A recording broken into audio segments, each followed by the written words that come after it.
You've tuned into The Mountain Gardener with your host, Ken Lain. Gardening, it can be challenging, but with these simple insider tips, you'll reap huge rewards. Now, let's tune into today's Mountain Gardener with Ken and Lisa. And welcome to this week's edition of The Mountain Gardener. Your host, Ken Lain, here every week in the mountains of Arizona. It's autumn, it's beautiful. A couple things you should be noticing right now is the autumn colors that started early, they're starting to be, well, naked. They're deciduous. Deciduous means they lose their leaves in the winter. Evergreen is they hold their foliage. They may not necessarily be green all the time. Some evergreens turn gray. They turn purple. They turn reds and burgundies. They're just different colors, but they hold their leaves year round. Deciduous, whether it's a shrub or a tree, loses their leaves through winter. They need to rest. Many of the blooming plants like lilacs and forsythia and a rose of Sharon and crepe myrtles, these are things that need to rest. They put all this energy into blooming. And then they need to kind of hibernate, kind of like a squirrel or a bear. They need to kind of let go, just kind of reset, gather their energy, rest for a bit, and then come back next spring with vengeance and do it all over again. The evergreens, they don't need to do that as much. They tend to rest right after they're done elongating. So a spruce tree, now's the time to plant spruce and pines and firs and junipers. This is the peak time. Well, they tend to rest from summer through winter. And then they put all of their energy into bursting with new growth. They only grow one time. So a spruce tree will grow about 18 inches a year. If it's truly happy, maybe a little bit more. If it's not quite happy, maybe a little less, but about 18 inches. It's going to push that growth in the spring, and whatever you get for the spring, that's all you're going to get for the entire year. And then it rests for the rest of the year. It actually doesn't just rest. It actually thickens up those new needles. They become waxy. They kind of protect themselves. And that's why they're so winter hardy. They're just so robust because they've been hardening themselves off from summer through autumn through winter. And then they're forming right now new I call them leaf buds.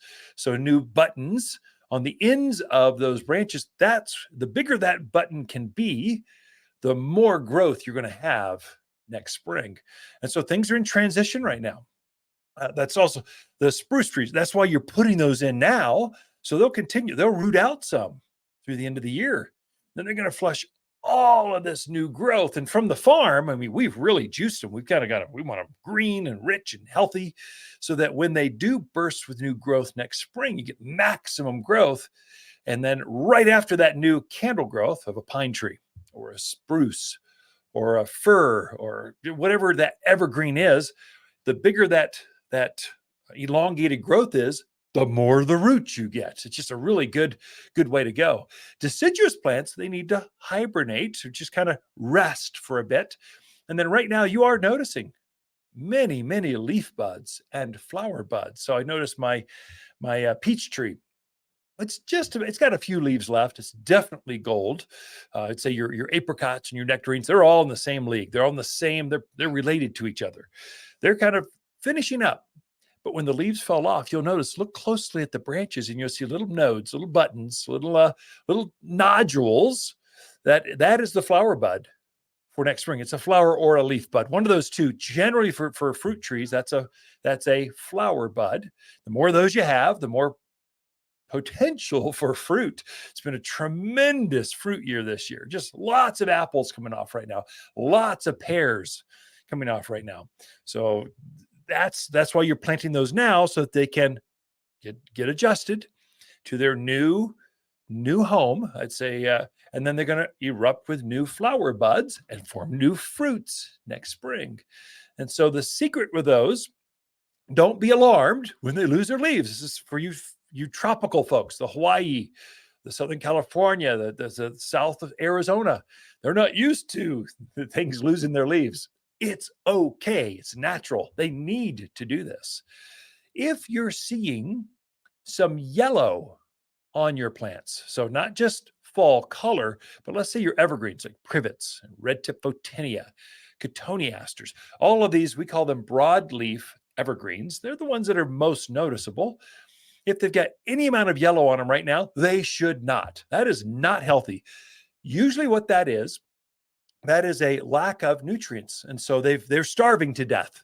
And so those plants that have yellow on them right now, they won't form nice leaf buds. They won't have good flower buds. And so if you've not fertilized in the last 6 months or so, you'll see this. Or if you've been watering like crazy, all that food you gave it back last spring has flushed out, and now it is actually gone. And so the plant is saying, hey, I'm emaciated. I'm getting pale. I need some help here. Watch after me. Could you help? And so you just give them some granular food. So the all-purpose plant food, 744 all-purpose plant food is the best stuff ever. Give it some of that, and it will green back up. It'll get you more leaf buds, more flower buds. The fertilizing in autumn is the most important, bar none. I mean, I can't emphasize that enough, because of this whole sequence of I'm forming next spring's flower and leaf buds. Or if it's an evergreen, it's forming that new button. And the bigger that elongation of that new node on the end of that branch gets, the more roots you get, the hardier it is, the deeper it is, the more drought robust. Just kind of, there's a lot going on for it. You folks with new landscapes, it's even more important. So new landscapes, because the roots just really haven't, you put in let's say a 5-gallon plant, it's kind of the standard tree, or a 15-gallon tree. That bucket, all the roots that plant knows are inside that bucket. They need to elongate outside that and get into that surrounding soil. And then all of a sudden it will be very happy next spring when it gets 100 degrees next into June, first part of July, when the summer is, it'll go through that like it was nothing.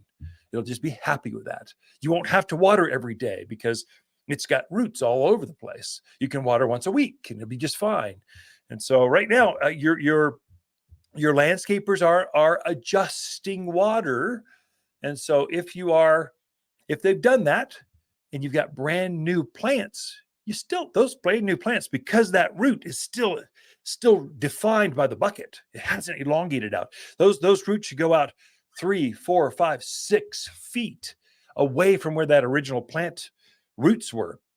If that's the case, they're going to be more dependent on you through winter. They're going to need some supplementing this winter. So I'm telling folks right now, as soon as you turn that irrigation off, sometime in November, we tend to throttle back.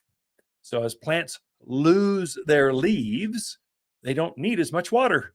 They still need water. Here in Arizona, they never shut down. It's not like the Midwest. You Midwest folks, we don't have a frost line here. I mean, the code says your water pipes and sewer pipes need to be 18 inches under the ground. That's barely scratching the surface. Some of you folks from Wisconsin, you got 6 foot, 8 foot water lines. You're down so deep because the ground freezes. We don't do that here. And because of that, your plants, that sap will still flow even in midwinter, even in January. I mean, it was 12 degrees last night, but it will be 55, 60 degrees this afternoon. That's why it's so beautiful here. I mean, even middle of the day, it's still bright and sunny. You still see the blue sky. You can still go out and with a couple layers, go out and hike around and just enjoy the outdoors. That's the beauty of Arizona, especially the mountains of Arizona. It's the best. And your plants are happy with it too. So you'll find that they tend to still form those buds. They'll be slower, but they're still forming. They're still growing. They're still, that sap is still flowing and feeding next March into February.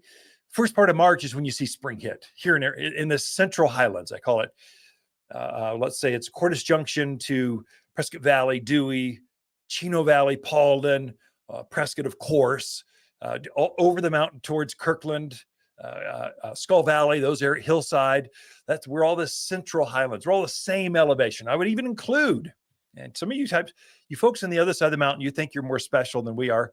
You're not. You're the same. Camp Verde, Cottonwood, Sedona, you're the same.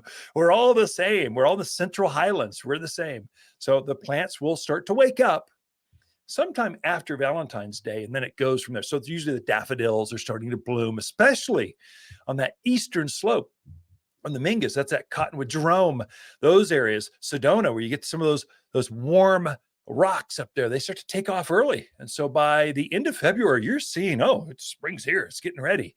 The spring bloomers are starting to really go. And then it's forsythia hit, then it's lilacs bloom, and then it's roses hit. And then it's a progression right after that. But they're deciduous. They need to rest for a bit. Waters Garden companion plants for November are flowering pear, English ivy, camellias, and Vanderwolf pine. Vanderwolf is related to Arizona pines with fluffy foliage. It's remarkably resilient in dry Arizona soils. Makes a graceful specimen in yards or expansive estate landscapes. This distinctive pine, long, twisted, silver blue needles covering the dense branches. Carefree and easy to grow. Shop by store or online at watersgardencenter.com. For a more fruitful garden, increased success in the landscape that just feels better, then tune in daily to the Mountain Gardener podcast. Subscribe through your favorite podcast streamer or visit watersgardencenter.com.